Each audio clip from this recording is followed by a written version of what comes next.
Bom, vou falar aqui um pouco sobre como a modernidade afeta a religião. Essa geralmente é uma pergunta de prova, né? Quando eu ministro a disciplina de Sociologia da Religião, lá pelas tantas, quem paga a disciplina tem que fazer uma prova, né? E a prova é isso, né? Escreva um texto em resposta à pergunta como a modernidade afeta a religião. Eu considero essa pergunta importante porque, né, o velho jargão, né? Sociologia de qualquer coisa é antes de qualquer coisa sociologia. E o que é sociologia? Sociologia é uma teoria da modernidade, né? Sociologia é esse esforço de entender que mudanças aconteceram ali, século XVII, XVIII, XIX, que criaram uma sociedade um tanto diferente do que a gente tinha antes disso, né? E sociologia da religião é, de certa maneira, entender qual é o lugar, qual é o papel da religião ou das religiões dentro desse cenário, né? Que lugar a religião teria, né, nessa nova sociedade que surgiu com a modernidade. É claro que a sociologia pesquisa também, né, leva em consideração sociedades menos afetadas pelos processos da modernidade, né? Mas mesmo quando estuda essas sociedades, né, às vezes com auxílio da antropologia, né, é uma tentativa de entender a sociedade moderna, né, basicamente, né? E e aí perguntar como a modernidade afetou a religião é uma forma de sintetizar, né, aquilo que a gente precisa saber, né, ou principal, né, que se precisa saber em sociologia da religião. Aqui eu vou fazer uma coisa diferente, assim, eu não vou dar exatamente uma resposta. Eu vou fazer o justo contrário, é explicar formas de não responder essa pergunta, né, porque eu vou falar dos principais erros que geralmente meus alunos cometem em provas, né, e aí, a partir desses erros, eu vou explicar formas de não responder essa pergunta, né? Formas menos inteligentes de trabalhar nessa pergunta. Obviamente, ao fazer isso, eu vou dar sinais também de como responder, né, a pergunta devidamente. Eu vou apontar aqui três erros principais. O primeiro erro é que geralmente as pessoas confundem racionalismo com pensamento, com o uso da razão, propriamente dito, né? Às vezes, quando eu faço essa pergunta, surgem respostas simplórias que acabam colocando como se o ser humano nunca tivesse usado a razão e aí na modernidade é que começou a usar. Isso não é verdade. Assim, tô ajeitando uma coisa aqui. Isso não é verdade. Assim, o que acontece? Weber, né? Max Weber, quando você lê a teoria do desencantamento do mundo, você vai entender. O desencantamento do mundo começa antes, bem antes da modernidade. A modernidade é praticamente o ápice de um processo bem anterior. Assim. Só que o que acontece? De fato, a gente começou a usar a razão de maneira diferente no período moderno. Né? E esse exercício da razão acabou levando a gente a uma sociedade que é, se compõe de uma maneira diferente do que vinha sendo feito até então. Então, quando você lê o Weber, sobretudo no Economia e Sociedade, você vai entender que existem diferentes tipos de ação. E, por exemplo, a ação racional com relação a fins é talvez aquela que o Weber tenha se detido mais, porque é ela que, para o Weber, acaba ocasionando a divisão das esferas, acaba ocasionando um mundo onde surgem os especialistas, né? Porque eles vão articulando os melhores meios para atingir determinados fins, e isso acaba tendo um certo efeito sobre a religião. Né? Peter Berger vai dizer, né, que a gente cria espaços em que a gente age como se Deus não existisse. Esse é um jargão didático, né? Assim, a gente começa a fazer uma ciência como se Deus não existisse, a gente começa a criar uma economia como se Deus não existisse, uma política como se Deus não existisse, ou pelo menos como se Deus não estivesse intervindo a todo momento. Né? Então a gente começa a articular meios e fins, e aí vai gerando um mundo diferente. É claro que esse tipo de razão já existia antes da modernidade.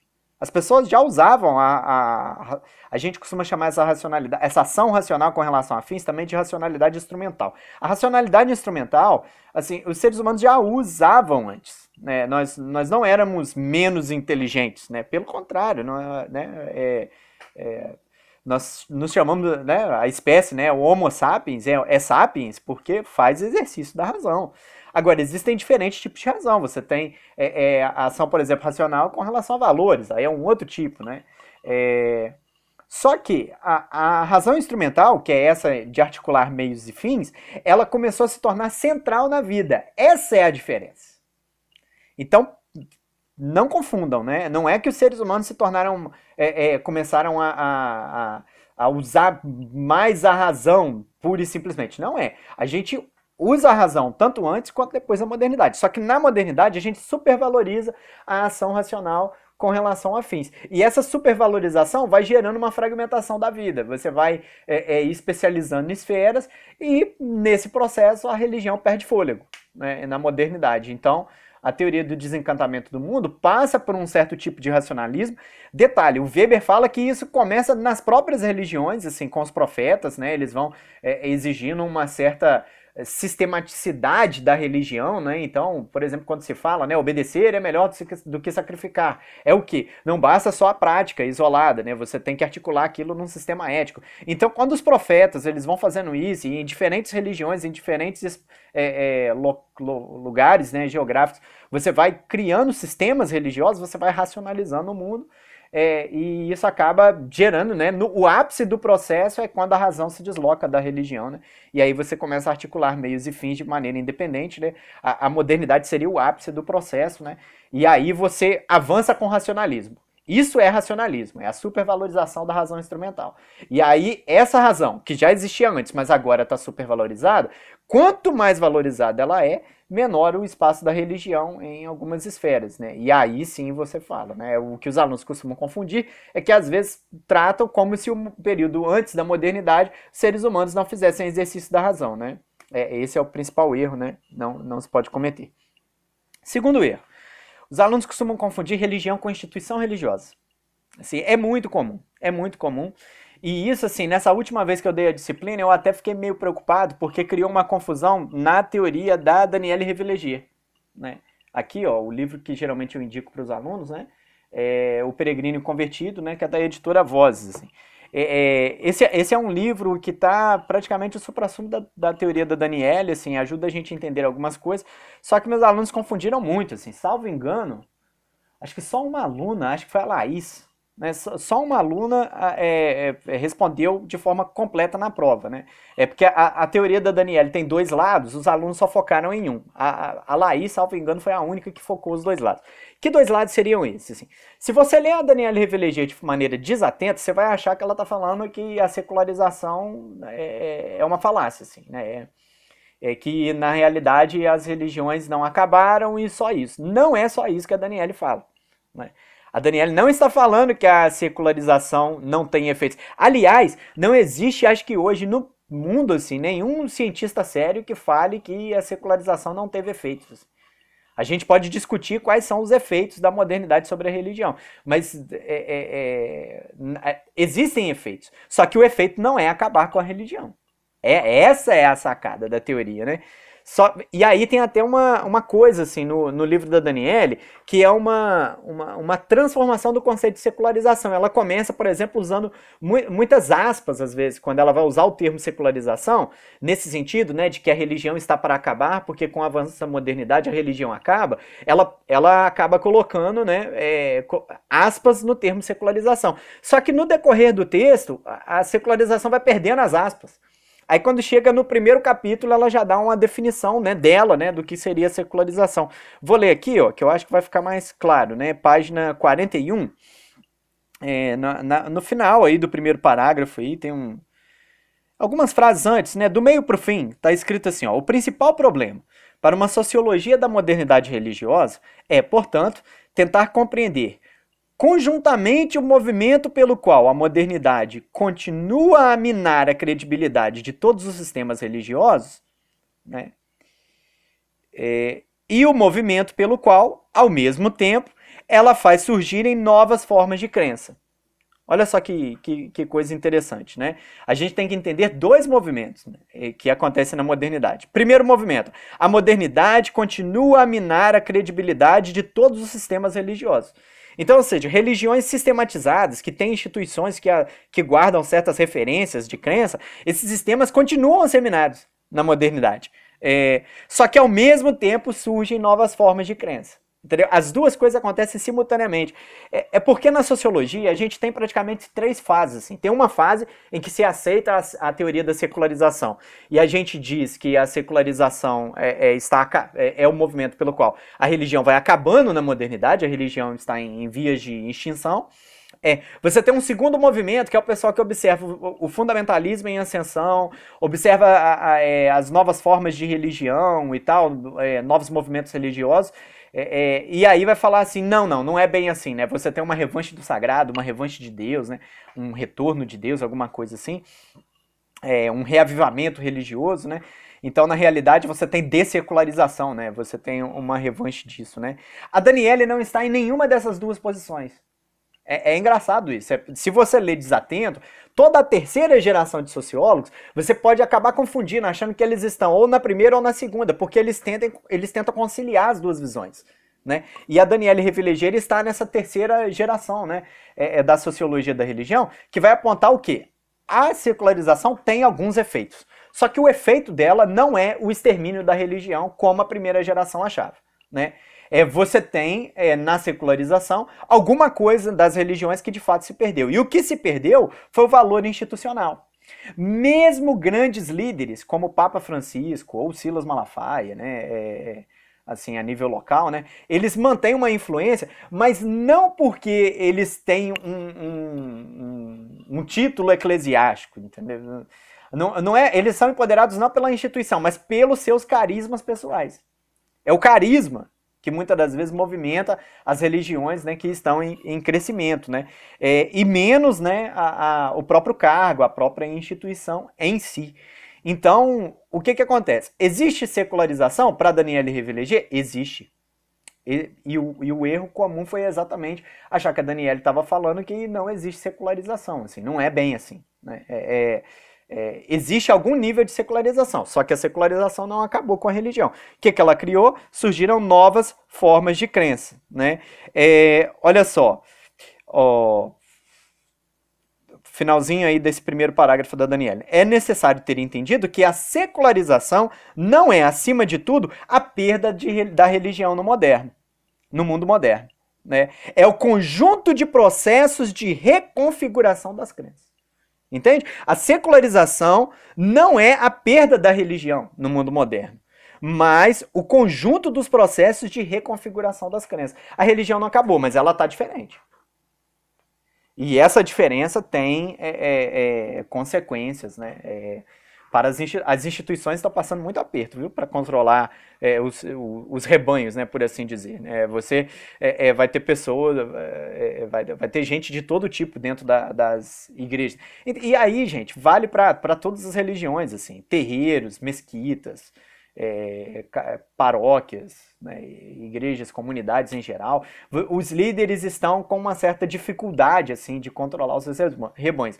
Controlam muito mais por seus carismas do que pelas regras formais. Né? Os sistemas estão com problemas. Né? A Daniele não perde isso de vista. Né? E aí tem a ver com isso. Perceba que se você confunde religião com instituição, você pode errar de dois jeitos. Assim. Primeiro, você pode achar que como a religião tá aparentemente viva, as pessoas estão manifestando, a modernidade não teve nenhum efeito sobre ela. Né? E esse é um erro, porque de certa maneira a religião está aí, mas se você observar a fundo as instituições estão mais fracas. Né? Esse é o primeiro erro. O segundo erro é o avesso desse. Né? Você pode achar que como as instituições estão fracas, a religião está acabando. Então você pode errar para os dois lados. Achar que a religião está acabando e achar que não teve efeito nenhum. Muito pelo contrário, assim. Teve algum efeito, mas as religiões não acabaram. Você só consegue entender isso se você cindir instituição e indivíduo. Né? O indivíduo está forte e tem liberdade para poder montar a religião do seu jeito, fazer bricolagem, fazer uma espécie de gourmetizar as religiões. Né? Mas as instituições estão mais fracas. Elas estão com dificuldade de controlar esse indivíduo. Né?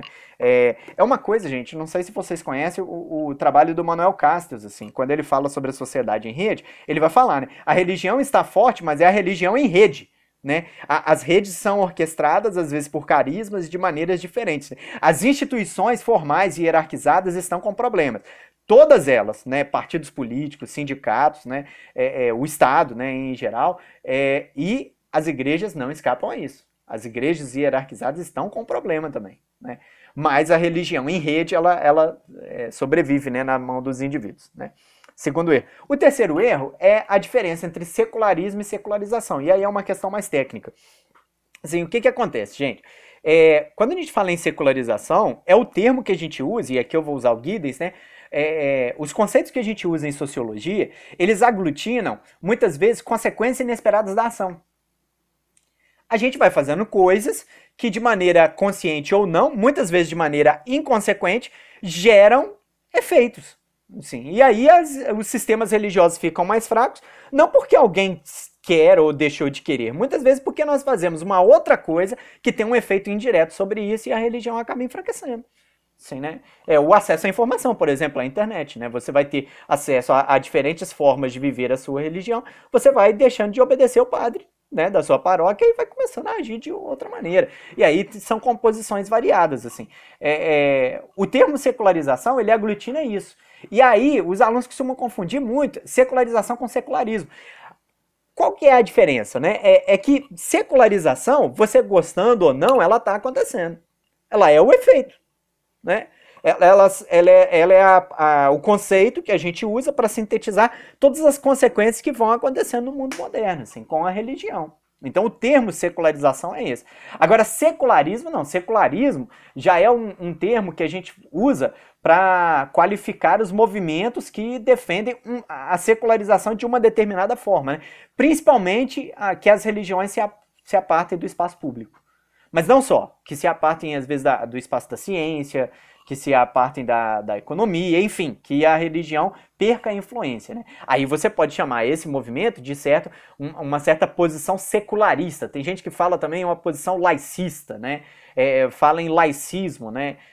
Tem um certo secularismo, é uma certa militância, um certo engajamento por separar a religião de uma determinada forma. Secularização não é isso.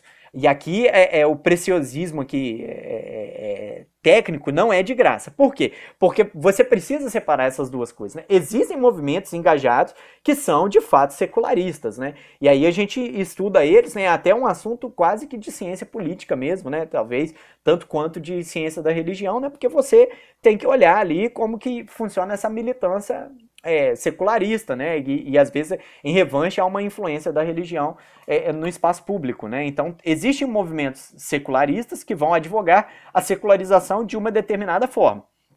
Agora, o termo secularização, ele não tem a ver com esse engajamento político. Assim, o termo secularização a gente usa para qualificar os processos, né, que quer a gente goste ou não, quer se milite a favor deles ou não, muitas vezes de maneira inconsequente, né, às vezes de maneira inesperada, vão produzindo efeitos. Por exemplo, um dos efeitos da secularização, efeitos inesperados, né, maior abertura para gays nas religiões, gays, lésbicas, enfim, de certa maneira, né, LGBTs, né, eles começam a ter mais espaço nas religiões do que tinham antes. Esse é um dos efeitos inesperados da secularização. As próprias mulheres, né, começam a ter espaço nas religiões que outrora não tinham. Então, de certa maneira, faz parte do enfraquecimento dos sistemas ampliar as liberdades individuais. Então, as mulheres vão tendo liberdades para fazer coisas nas religiões. Por exemplo, né, as monjas, né, é um efeito da modernidade. Né, as mulheres começam a ter, elas vão ensinar sobre o Dharma, né, no budismo, de uma maneira que as mulheres não podiam fazer antes no budismo, né? Assim como as mulheres agora vão virar pastoras, por exemplo, né? Em situação protestante. Então, isso tudo são efeitos inesperados da secularização. Eles acontecem a gente gostando ou não, né? Pessoas vão militar contra, pessoas vão militar a favor.